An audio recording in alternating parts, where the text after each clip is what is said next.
I hate it when she answers my question with a question. Without thinking, she does it every damn time.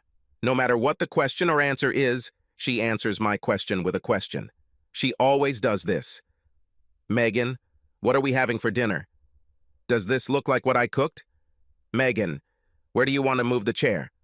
Harold, where did I say that I want this? Megan, you look sexy in that teddy bear. How about ruining the sheets?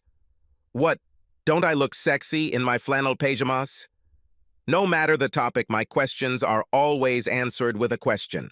The only time she couldn't answer my question with a question was the very last question I ever asked her. What's the question? 5 simple little words with a question mark, but the hardest question to answer, why should I want to stay?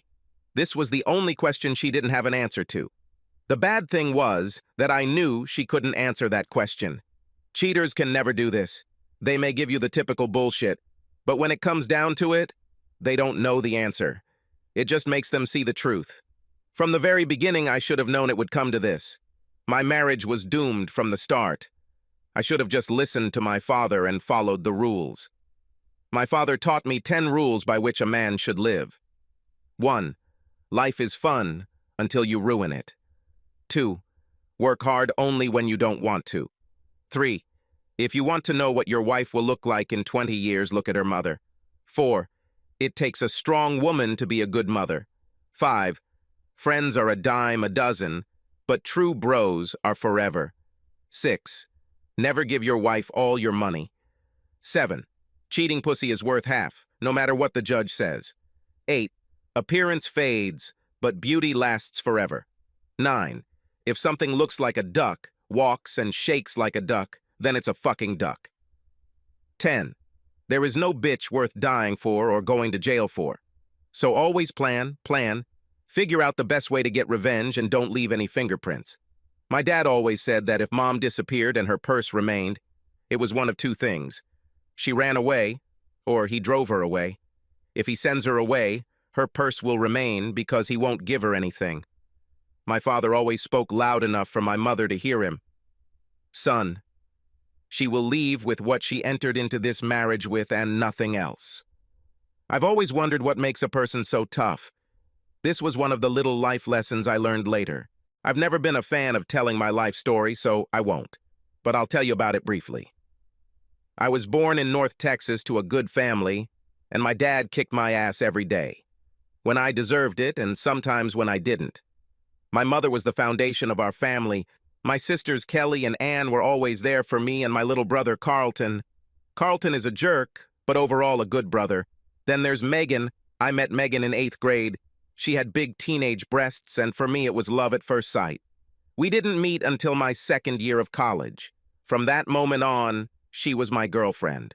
For those of you wondering why it took us so long to become a couple, ask her father. This man was like Old Yeller, you know, the classic dog. If a male came within 1 foot of his daughter, he would bark like a damn bloodhound. It took him 3 years to let me sit on their porch, then another year just to call her. And then, it always sounded like he was listening on the phone before she could ask him if I could ask her out. He screamed, no. So trust me, when I tell you that he surprised the hell out of me when I asked permission to marry Megan, he said, yes, son, you can. Son, that bastard just called me son. For the last 6 years, I've been called a bastard, a fucking moron, a thick-headed fool, and last but not least, the king of shitheads. But now I'm his son. Deal with this shit. For me, married life was wonderful. Our honeymoon was bloody amazing. At that time, I was 22 years old. By the time she was done with me, I needed a B12 shot. Life with Megan was anything but boring. For the next 15 years, life was hard but good. We worked, we played, we made love, and we had children. In fact, the 3 children, Tommy, Jessica, and Paul, are our little angels. It wasn't until our 25th year that everything blew up. The only thing that kept me from leaving the country was my children. 2 of the 3 children were outside the house, and the 3rd was heading towards the exit. Tommy was attending the University of Florida. Jessica was attending UC Knoxville, and Paul had just graduated from high school and was heading to Gainesville. But being a male child, he simply had to have fun on his last evening at home. Paul acted like an ass and tried to drive home drunk. He crashed into a pole and ended up in the hospital. He was in critical condition. Megan and I rushed to the hospital. His spleen was removed. He had a damaged lung and needed a kidney. He urgently needed a donor. The doctor asked if he could do a blood test to see if I was a good match for him. Megan gave us a strange look, as if she was trying to understand something. Then she said, "No, no, no. You don't have to worry. He is not Paul's father." I backed away and looked at her. I went to grab her, but the doctor stopped me and told me not to do it now. I asked her what the hell she was talking about. The doctor told her that she needed to bring her father here to save Paul. I turned and walked away. Then I stopped, turned back, dropped the wedding ring on the floor, and walked into the room to see Paul. I could even think that he was not my son at the moment. I just wanted him to get the help he needed. When Megan and the doctor entered the room, I turned and left. The doctor grabbed my hand and told me I needed to stay. Because Paul needed both of us right now, so I stayed. Later that evening, Paul's father came over. About an hour later, my brother Carlton showed up. I was about to go and tell him what was happening when I saw that they had taken his blood. Paul's father was Megan's brother-in-law, my brother Carlton. Then he, the doctor, and Megan left the room. I had my answer. Carlton came in trying to explain what had happened. I left the room. It was too much for me to handle.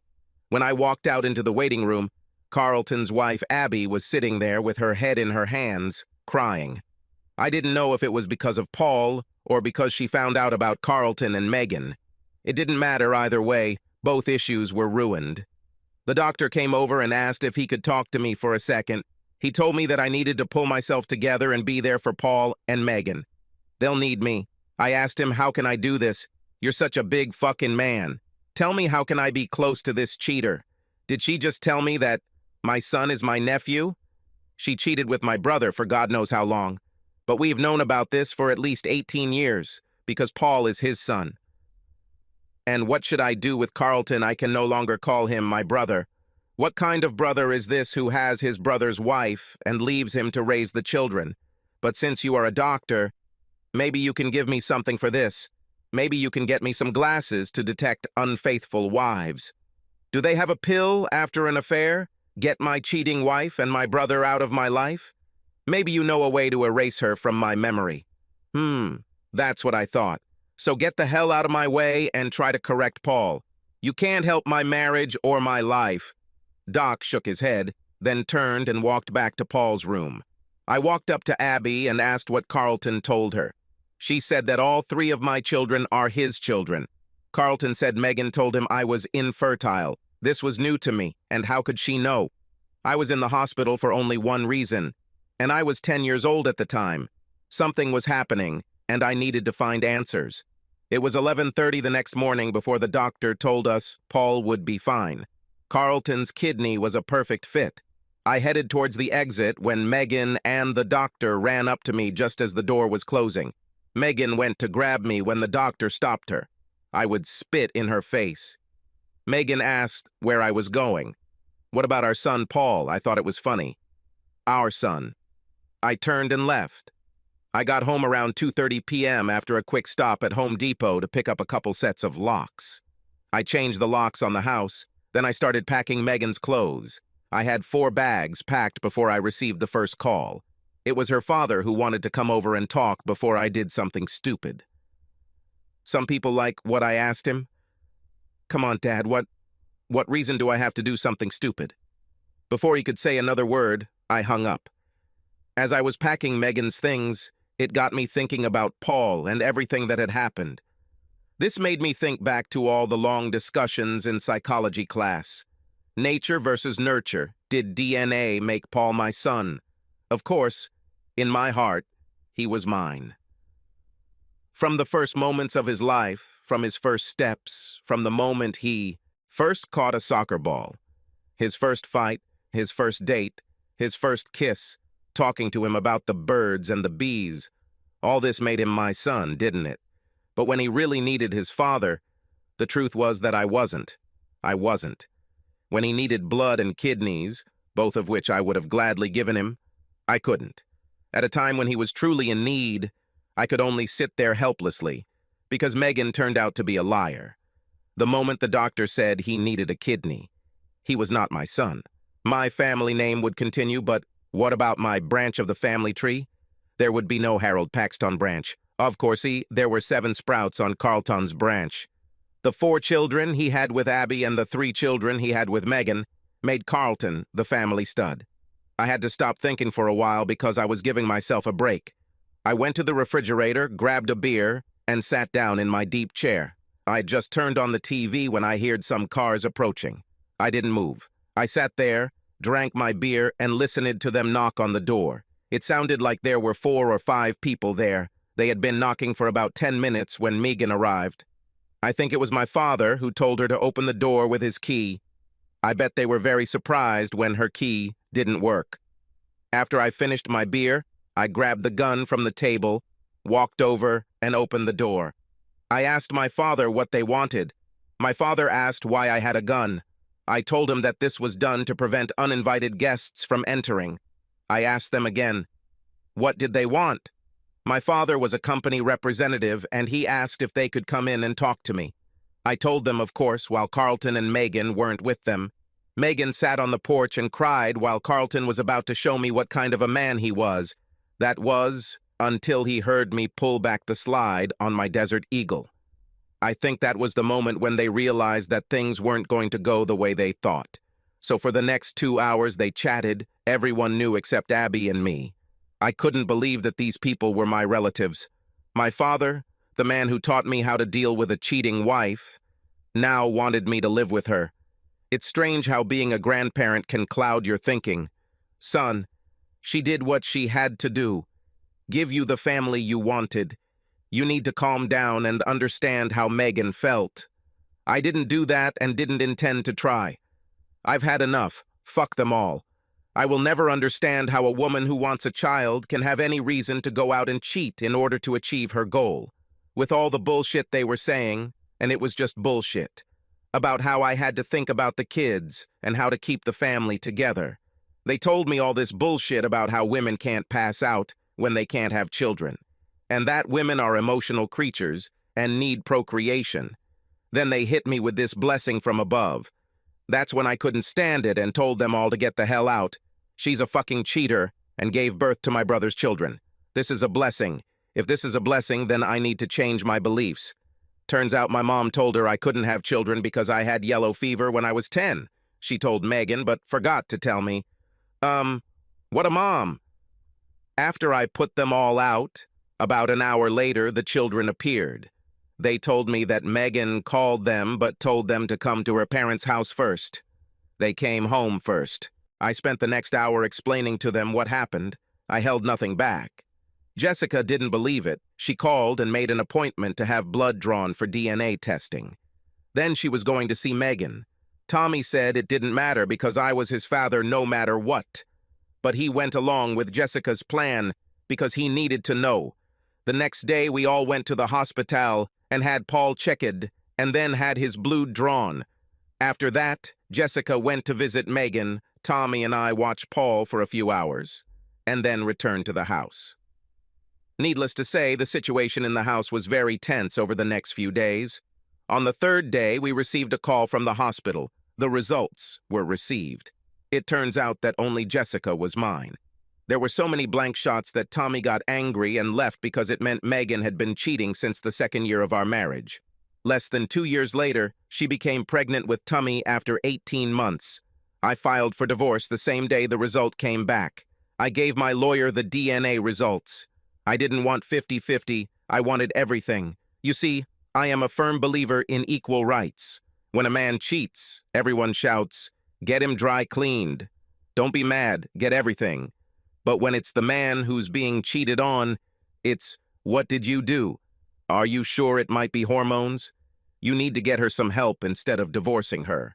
I can't tell you how many friends I lost in the days that followed. I lost both my parents and relatives because they knew all along.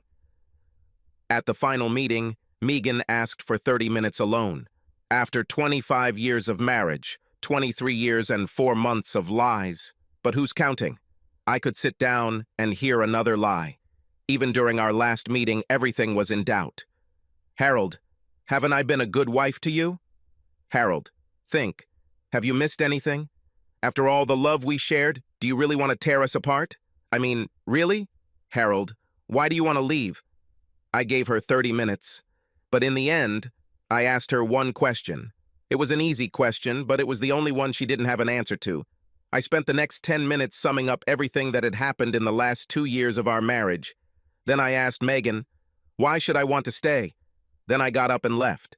The divorce was finalized after 90 days. No alimony on my part, no child support, nothing. Megan ended up paying me $350 a month in child support for 5 years. There was no house there to put up for sale. I gave the house to Jessica. I lived there for free.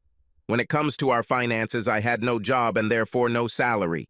I quit the day before the DNA results came back. She cheated on me for 20+ years and some judge was going to make me pay her for it. I don't have any money in the bank. I used it to pay Paul's medical bills. Nothing from nothing leaves nothing. The only good thing was that Abby came by to tell me that my parents, along with Megan and Carlton, were planning to ambush me so that I could talk to them and become a family again. Abby and I spent the next 3 hours making plans and playing. Carlton was stupid because Abby was 38D. I won't tell you what else she had because I wanted to use it again. But by the end of the day, Paul, Tommy, and I had to go on a cruise during their visit. When we returned from the cruise, Jessica informed me that my lawyer was ready to file a lawsuit against Carlton for 23 years of unpaid child support. We asked for $350,000 for each child. College, cars, and all that. After all, kids are expensive. As soon as the lawsuit was filed, Abby filed for divorce. I never adopted Paul or Tommy. They didn't want me to. They knew that I was a father, if not by blood, then by love of being near them. Paul said that no one could make me a real cuckold just because his mother was a screw-up and I wasn't. Tommy agreed. 10 years have passed. I am 62 years old. I have 5 and 10-year-old children. My wife, Abby, is 52 years old. Yes, Abby told me. I'll never admit it, but I like to spend Carlton's child support on nice things for my kids. And no, I didn't marry Abby for revenge. It doesn't hurt me one bit to rub our relationship in Carlton's face. Megan, well, she told Jessica that she would wait until the end of time to bring me back someday. Even Jessica laughs at this. My parents are burning holes in Jessica and Abby's ears. Please invite Harold to visit us. We will soon die and he will hate himself for not being here. I hate myself for missing out on the lives of those who wanted to cuckold me, calling themselves my loved ones. But to forgive them? This is unlikely. I'll think about forgiving them on my deathbed, but that's unlikely. After all, they are 80 and 82, and they also have Carlton. Please like and subscribe to the channel and you will never be cheated on.